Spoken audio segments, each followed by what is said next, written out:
Hi hello ನಮಸ್ಕಾರ, ಎಲ್ಲರೂ ಹೇಗಿದ್ದೀರಾ? ಚೆನ್ನಾಗಿದ್ದೀರಾ ಅಂದ್ಕೊಂಡು ನಾನು ಕೂಡ ಸೂಪರ್ ಆಗಿದ್ದೀನಿ. ನಾನು ಇವತ್ತು ಕೃಷ್ಣಮೂರ್ತಿಪುರಂ ಮೈಸೂರಲ್ಲಿ ಭಟ್ರು ಹೋಟ್ಲ್ ಅಂತ ತುಂಬ ಫೇಮಸ್ಸು. ಕಳೆದ 65 ವರ್ಷಗಳಿಂದ ನಡೆಸ್ತಾ ಬರ್ತಾ ಇದ್ದಾರೆ. ಬಟ್ ಯಾವುದೇ ರೀತಿ ಬೋರ್ಡ್ ಇಲ್ಲ, ನೋಡೋದಕ್ಕೆ ಮನೆ ಇದ್ದಂಗೆ ಇದೆ. ನನ್ನ ಹಿಂದೆಗಡೆ ಕಾಣಿಸ್ತಿದೆಯಲ್ಲ ಅದೇ ಹೋಟೆಲು. ಯಾರಿಗೂ ಗೊತ್ತಾಗಲ್ಲ ಇದು ಹೋಟೆಲ್ ಅಂತ ಹೆಂಗೆ ಕನ್ಸಿಡರ್ ಮಾಡೋಕ್ಕೆ ಸಾಧ್ಯ. ನೋಡಿ, ಯಾವ ರೀತಿಯೂ ಯಾವುದೇ ಆ್ಯಂಗಲ್ ಇದ್ದರೂ ಅದು ಹೋಟೆಲ್ ಥರ ಕಾಣಲ್ಲ. ನಿಮಗೆ ಗೊತ್ತಿದ್ರೆ ಮಾತ್ರ ಹೌದು ಇದು ಹೋಟೆಲು ಅಥವಾ ಇಲ್ಲಿ ಟೇಸ್ಟ್ ಸಕ್ಕತ್ತಾಗಿರುತ್ತೆ ಹೋಗೋಣ ಅಂತ ಬಂದಿದ್ರೆ ಮಾತ್ರ ನಿಮಗೆ ಗೊತ್ತಾಗಿರುತ್ತೆ. ಮೌತ್ ಪಬ್ಲಿಸಿಟಿಯಿಂದ ಗೊತ್ತಾಗಿದ್ರೆ ಮಾತ್ರ ಬರೋಕ್ಕೆ ಸಾಧ್ಯ. ಸೊ ಆ ರೇಂಜಿಗಿದೆ ಈ ಹೋಟೆಲು. ಮತ್ತು ಟೈಮಿಂಗ್ಸು ಸ್ವಲ್ಪ ವಿಭಿನ್ನ ಅನ್ನಿಸ್ತು. ಅಂದರೆ ಬೆಳಗ್ಗೆ 6 ಗಂಟೆಗೆ ಶುರುವಾದರೆ ನಿಮಗೆ 6 ಗಂಟೆಗೆ ಶುರುವಾದರೆ 9-9:30 ಲಾಸ್ಟು, ಮತ್ತು 10:00 ಶುರುವಾದರೆ ಎಗೇನ್ 12-12:30 ಲಾಸ್ಟ್ ಅಂತೆ. ಸೊ ಎರಡೂ ಟೈಮು ಟಿಫನು ಬೇರೆ ಬೇರೆನೇ ಸಿಗುತ್ತೆ. ಸೊ ಟ್ರೈ ಮಾಡಬೇಕು ಅಂತ ಬಂದಿದ್ದೀನಿ. ಕಂಪ್ಲೀಟ್ ಅಡ್ರೆಸ್ಸು ಮತ್ತು ಗೂಗಲ್ ಮ್ಯಾಪ್ ಲಿಂಕು ನಾನು ಡಿಸ್ಕ್ರಿಪ್ಷನಲ್ಲಿ ಹಾಕಿರ್ತೀನಿ, ನೀವು ನೋಡ್ಬೋದು. ಹೋಗೋಣ, ಟ್ರೈ ಮಾಡೋಣ. ಅದಕ್ಕಿಂತ ಮುಂಚೆ ನೀವು ನಮ್ಮ ಚಾನಲ್ಗೆ ಸಬ್ಸ್ಕ್ರೈಬ್ ಆಗಿಲ್ಲ ಅಂದರೆ ದಯವಿಟ್ಟು ನಮ್ಮ ಚಾನಲ್ನ ಸಬ್ಸ್ಕ್ರೈಬ್ ಮಾಡಿ, ವಿಡಿಯೋನ ಲೈಕ್ ಮಾಡಿ, ಶೇರ್ ಮಾಡಿ, ಕಮೆಂಟ್ ಮಾಡಿ ಅಂತ ಹೇಳ್ತಾ ಅದ್ಭುತವಾಗಿರೋಂಥ ಬೆಳಗಿನ ಉಪಹಾರ ಕೊಡಿಸ್ತೀನಿ. ಮುಂಚೆ ಎಲ್ಲ ಇದನ್ನು ಅಜ್ಜಿ ಹೋಟ್ಲ್ ಅಂತ ಕರಿತಾ ಇದ್ದಾರಂತೆ, ಈಗ ಭಟ್ರು ಹೋಟ್ಲ್ ಅಂತ ಕರಿತಾ ಇದ್ದಾರೆ.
ಸರ್ ನಮಸ್ತೆ.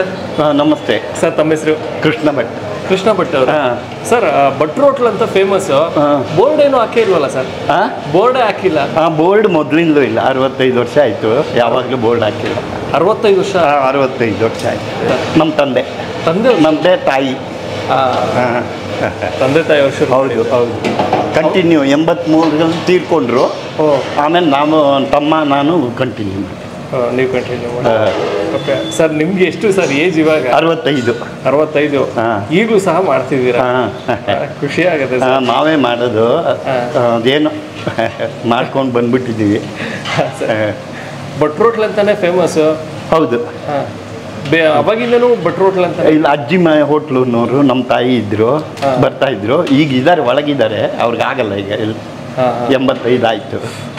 ಓಕೆ ಸರ್, ಏನೇನೆಲ್ಲ ಸಿಗುತ್ತೆ? ಬೆಳಗ್ಗೆ ಇಡ್ಲಿ, ದೋಸೆ, ವಾಂಗಿಬಾತು, ಪೂರಿ. 11 ಗಂಟೆಗೆ ಬೇಳೆಬಾತು, ಚಿತ್ರಾನ್ನ, ಮೊಸರನ್ನ, puri, vada, bonda. Okay. So 2 timings ಇದೆ, ಬೆಳಗ್ಗೆ 6 ಗಂಟೆಯಿಂದ 9, 11ರಿಂದ 1. ಓಕೆ, ಯಾಕೆ ಸರ್ ಆ ರೀತಿ ಟೈಮಿಂಗ್ಸ್? ಅಂದರೆ ಮೊದಲು ಕಾಲ್ ಸೆಂಟ್ರವರೆಲ್ಲ ಬರೋರು ನೈಟ್ ಡ್ಯೂಟಿ ಮುಗಿಸ್ಕೊಂಡು 4ಕ್ಕೆ ಓಪನ್ ಇತ್ತು. ಓಕೆ. ಈಗ ಕಟ್ ಮಾಡಿಬಿಟ್ಟಿದ್ವಿ, ಅದು ಬೇಡ ಅಂತ. ಅಕ್ಕಪಕ್ಕ ತೊಂದರೆ ಆಗ್ತದೆ, ಮತ್ತು ನಮಗೂ ರಿಸ್ಕ್ ಆಗ್ತದೆ. ಹಂಗಾಗಿ ಓಕೆ. ಸೊ 12 ಗಂಟೆವರೆಗೂ ಇರುತ್ತೆ? 12-12:30, 1 ಗಂಟೆ ಲಾಸ್ಟ್. 1 ಗಂಟೆ ಲಾಸ್ಟ್. ಮಧ್ಯಾಹ್ನ ಊಟ ಹತ್ರ ಏನು ಮಾಡಲ್ಲ? ಇಲ್ಲ. ಇನ್ನು ಪ್ರೈಸಸ್ ಏನಿದೆ ಸರ್? ಅಂದ್ರೆ ಇವಾಗ ಚಿತ್ರಾನ್ನ ಅಂದರೆ ಎಷ್ಟು? 40 ರೂಪಾಯಿ ಒಂದಕ್ಕೆ, ಒಂದು ಪ್ಲೇಟ್ಗೆ. ವಡೆ ಎಲ್ಲ 5 ರೂಪಾಯಿ. 5 ರೂಪಾಯಿ. ಸರ್, ಮತ್ತೆ ಯಾವ ಊರು, ಮತ್ತೆ ಯಾವ ಏರಿಯಾ ಸರ್ ಇದು? Krishnamurthypuram, Mysuru. Krishnamurthypuram, Mysuru. Thank you sir. Thank you so much sir.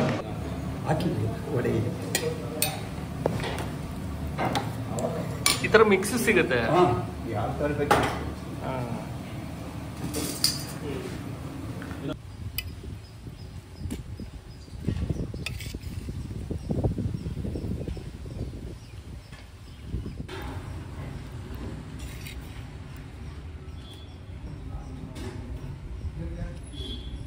ಭಟ್ರು ಅಂತಾರೆ. ಅವಾಗೆಲ್ಲ ಅಜ್ಜಿ ಹೋಟ್ಲ್ ಅಂತ ಕರೆಯೋರಂತೆ, ಇವಾಗೆಲ್ಲ ಭಟ್ರು ಹೋಟ್ಲ್ ಅಂತ ಕರೀತಾ ಇದ್ದಾರೆ. ಭಟ್ರು ಹೋಟ್ಲಲ್ಲಿ ನಾನು ಇವತ್ತು ತೊಗೊಂಡಿರೋಂಥದ್ದು ಚಿತ್ರಾನ್ನ ಹಾಗೂ ಬಿಸಿಬೇಳೆ ಬಾತ್. ಏನೋ ವಾಂಗಿಬಾತ್ ಸಖತ್ತಾಗಿರುತ್ತೆ ಅಂತ ಹೇಳ್ತಿದ್ರು. ವಾಂಗಿಬಾತ್ ಸಿಕ್ಕಲಿಲ್ಲ. ವಾಂಗಿಬಾತ್ ಕೂಡ ಅಲ್ಟಿಮೇಟ್ ಆಗಿರುತ್ತೆ ಅಂತೆ. ಟೈಮಿಂಗ್ಸ್ ಒಂದು ಸ್ವಲ್ಪ ನಂಗೆ ಡಿಫ್ರೆಂಟ್ ಅನ್ನಿಸ್ತು. ಬೆಳಗ್ಗೆ 6ರಿಂದ 9 ಗಂಟೆವರೆಗೂ, ಮತ್ತು 11ರಿಂದ 12 ಗಂಟೆ 1 ಗಂಟೆವರೆಗೂ ನಿಮಗೆ ಟೈಮಿಂಗು ಇರುವಂಥದ್ದು. ಮುಂಚೆ ಎಲ್ಲ ಬೆಳಗ್ಗೆ 4 ಗಂಟೆಗೆ ಓಪನ್ ಆಗ್ತಿತ್ತಂತೆ. ಸೊ ಬೆಳಗ್ಗೆ 4 ಗಂಟೆಗೆ ಓಪನ್ ಆಗುತ್ತೆ ಹೋಟೆಲು. ನಿಮ್ಮ ಕೈಗೆ ಟಿಫನ್ ಬರುತ್ತೆ ಅಂದರೆ ಅವ್ರು ಇನ್ನೆಷ್ಟು ಗಂಟೆಗೆ ಪ್ರಿಪ್ರೇಷನ್ ಶುರು ಮಾಡ್ಬೋದು. ಸೊ ಅದು ಇಂಪಾರ್ಟೆಂಟ್ ಆಗುತ್ತೆ. ಮಧ್ಯರಾತ್ರಿ 2 ಗಂಟೆಗೆ ಎದ್ದು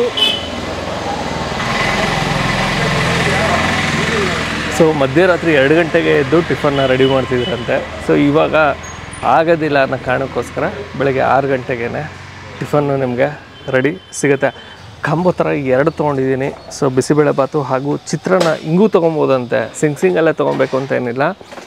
ಎರಡನ್ನೂ ಕೂಡ ಅರ್ಧ ತೊಗೊಬೋದು. ಆ್ಯಕ್ಚುಲಾಗಿ ಅರ್ಧದಲ್ಲೂ ಇನ್ನೂ ಕಮ್ಮಿ ಅನ್ನಂಗೆ ನಾನು ಸ್ವಲ್ಪ ಕಮ್ಮಿನೇ ತೊಗೊಂಡಿದ್ದೀನಿ. ಇನ್ನೂ ಸ್ವಲ್ಪ ಕ್ವಾಂಟಿಟಿ ಜಾಸ್ತಿನೇ ಬರುತ್ತೆ, ಕಮ್ಮಿ ತೊಗೊಂಡಿದ್ದೀನಿ. ಯಾಕೆಂದರೆ ಇಷ್ಟಿನ ಕ್ವಾಂಟಿಟಿ ಅಂದ್ಕೋಬೇಡಿ, ಕ್ವಾಂಟಿಟಿ ಇನ್ನೂ ಜಾಸ್ತಿ ಬರುತ್ತೆ. ಓಕೆ, ಚಿತ್ರಾನ್ನ ಅಂತ ಬಂದಾಗ ನಿಂಬೆ ಹಣ್ಣಿನ ಚಿತ್ರಾನ್ನ, ಉದ್ದಿನಬೇಳೆ ಹಾಗೂ ಕಡಲೆಬೇಳೆ ಹಾಗೂ ಕಡಲೆಬೀಜ ಸೊ ಜಾಸ್ತಿನೇ ಬಳಸಿದ್ದಾರೆ. ತೊಗೊಂಬಿಡೋಣ ಚಿತ್ರಾನ್ನ. ನಿಂಬೆಹಣ್ಣಿನ ಚಿತ್ರಾನ್ನ ಅಂದಾಗ ಆ ನಿಂಬೆಹಣ್ಣಿನ ಹುಳಿಯ ಎಕ್ಸ್ಪೆಕ್ಟೇಷನ್ ಇರುತ್ತೆ, ಬಟ್ ಅದೆಲ್ಲೂ ಕರೆಕ್ಟಾಗಿ ಸಿಗ್ತಾಯಿಲ್ಲ. ಬಟ್ ಕಡಲೆಬೇಳೆ, ಸೊ ಕಡಲೆಬೀಜ ಎಲ್ಲ ಬಳಸಿರ್ತಾರಲ್ಲ, ಸೊ ಆ ಟೇಸ್ಟ್ ಚೆನ್ನಾಗಿದೆ. ಮತ್ತು ಅರಿಶಿಣದ ಟೇಸ್ಟ್ ಇದೆಯಲ್ಲ, ಅದು ನಮಗೆ ನೀಟಾಗಿ ಸಿಗುತ್ತೆ, ಚೆನ್ನಾಗಿದೆ. ಇನ್ನು ಬಿಸಿಬೇಳೆ ಬಾತು ಬಿಸಿಯಾಗಿ ಬೇರೆ ಇದೆ. ಕ್ಯಾಪ್ಸಿಕಮ್ ಜಾಸ್ತಿ ಬಳಸಿದ್ದಾರೆ ಮತ್ತು ಹುಳ್ಳಿಕಾಯಿ ಉಂಟು. ಬಿಸಿಬೇಳೆ ಬಾತು ಅಂದಿದ ತಕ್ಷಣ ಖಾರ ಬೂಂದಿ ಬರುತ್ತೆ ನಾವು ಅಂದ್ಕೊಂಡ್ವಿ. ಖಾರ ಬೂಂದಿ ಬರಲಿಲ್ಲ, ಚಟ್ನಿ ಬಂದ್ಬಿಡ್ತು. ಖಾರ ಬೂಂದಿ ಕೊಡೋದಂತೆ, ಚಟ್ನಿ ಕೊಡ್ತಾರಂತೆ. ಸೊ ಚಟ್ನಿ ಜೊತೆ ಚೆನ್ನಾಗಿರುತ್ತೆ ಅಂದರು, ಟ್ರೈ ಮಾಡುವ.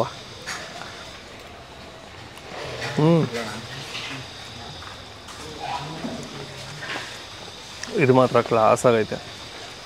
ಬಿಸಿಬೇಳೆ ಬಾತ್ ಅಂತ ಬೆಂಕಿ, ಆ ಗಟ್ಟಿತನ ಇದೆ ಬಿಸಿಬೇಳೆ ಬಾತಲ್ಲಿ. ಆ ಬಿಸಿಬೇಳೆ ಬಾತ್ಗೆ ಮಸಾಲೆ ಪದಾರ್ಥನೆಲ್ಲ ಹುರ್ಕೋತಾರೆ, ಹುರಿದು ಪುಡಿ ಮಾಡುವಂಥದ್ದು. ಸೊ ಆ ಫ್ರೈಡ್ ಫ್ಲೇವರ್ ಏನಿದೆ ಅದು ಸಕ್ಕತ್ತಾಗಿ ಸಿಗ್ತದೆ, ಚೆನ್ನಾಗಿದೆ, ಸೂಪರ್.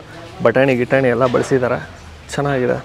ಚಟ್ನಿ ಕೊಟ್ಟಿರ್ತಾರೆ, ಚಟ್ನಿ ಜೊತೆನೂ ಕೂಡ ನೀವು ಟ್ರೈ ಮಾಡ್ಬೋದು. ಮತ್ತಿನ್ನು ಪೂರಿ ಇದೆ, ಪೂರಿನೂ ಕೂಡ ತುಂಬ ಜನ ತೊಗೋತಾಯಿದ್ರು. ಪೂರಿನೂ ಅಷ್ಟೇ ಬಿಸಿಯಾಗಿ ಸಿಗುತ್ತೆ. ಓಕೆ, ನಾನು ಈ ವಿಡಿಯೋನ ಇಲ್ಲಿಗೆ ಎಂಡ್ ಮಾಡ್ತಾಯಿದ್ದೀನಿ. ಮತ್ತೊಮ್ಮೆ ನಾನು ನಿಮ್ಮನ್ನು ನೆಕ್ಸ್ಟ್ ವಿಡಿಯೋದಲ್ಲಿ ಭೇಟಿ ಮಾಡ್ತೀನಿ. ಅದಕ್ಕೂ ಮುಂಚೆ ನೀವು ನಮ್ಮ ಚಾನಲ್ಗೆ ಸಬ್ಸ್ಕ್ರೈಬ್ ಆಗಿಲ್ಲ ಅಂದರೆ ದಯವಿಟ್ಟು ನಮ್ಮ ಚಾನಲ್ನ ಸಬ್ಸ್ಕ್ರೈಬ್ ಮಾಡಿ, ವಿಡಿಯೋನ ಲೈಕ್ ಮಾಡಿ, ಶೇರ್ ಮಾಡಿ, ಕಮೆಂಟ್ ಮಾಡಿ ಅಂತ ಹೇಳ್ತಾ ನೆಕ್ಸ್ಟ್ ವಿಡಿಯೋದಲ್ಲಿ ಭೇಟಿಯಾಗುವ. ಬಾಯ್.